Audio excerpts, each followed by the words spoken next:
Praise the lord. ದೇವರ ನಾಮಕ್ಕೆ ಸ್ತೋತ್ರ ಉಂಟಾಗಲ್ಪಡಲಿ. ಪ್ರೀತಿಯುಳ್ಳ ದೇವಜನರೇ, ಯೇಸು ಕ್ರಿಸ್ತನ ಹೆಸರಿನಲ್ಲಿ ನಾನು ನಿಮ್ಮನ್ನು ವಂದಿಸುತ್ತೇನೆ.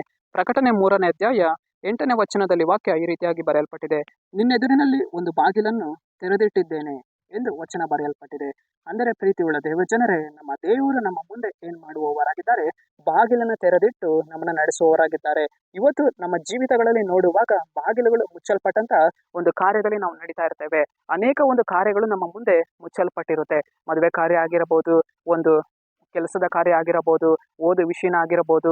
ಆ ಒಂದು ವಿಚಾರದಲ್ಲಿ ನೋಡುವಾಗ ನಮ್ಮ ಮುಂದೆ ಒಂದು ಬಾಗಿಲು ಅನ್ನುವಂಥದ್ದು ಮುಚ್ಚಲ್ಪಟ್ಟಿರುತ್ತೆ. ಅಭಿವೃದ್ಧಿಯಾದ ಮಾರ್ಗ ಅದು ನಮ್ಮ ಮುಂದೆ ಮುಚ್ಚಲ್ಪಟ್ಟಿರುತ್ತೆ. ಆದರೆ ದೇವರು ಇಲ್ಲಿ ನಮ್ಮನ್ನು ನೋಡಿ ಹೇಳುವವರಾಗಿದ್ದಾರೆ, ಮಗನೇ ಮಗಳೇ, ನಿನ್ನ ಮುಂದೆ ಇಟ್ಟಿರುವಂತ ಬಾಗಿಲನ್ನ ನಾನು ಏನ್ ಮಾಡುವವನಾಗಿದ್ದೇನೆ?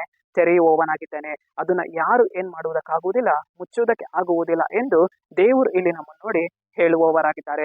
ಮುಚ್ಚಲ್ಪಟ್ಟಂತ ಬಾಗಿಲುಗಳು, ಮುಚ್ಚಲ್ಪಟ್ಟಂತ ಕದಗಳನ್ನ ದೇವರು ತೆಗೆದು ನಮ್ಮನ್ನ ಸರಿಯಾದ ಒಂದು ಮಾರ್ಗದಲ್ಲಿ ಕರ್ತರು ನಮ್ಮನ್ನ ನಡೆಸುವವರಾಗಿದ್ದಾರೆ.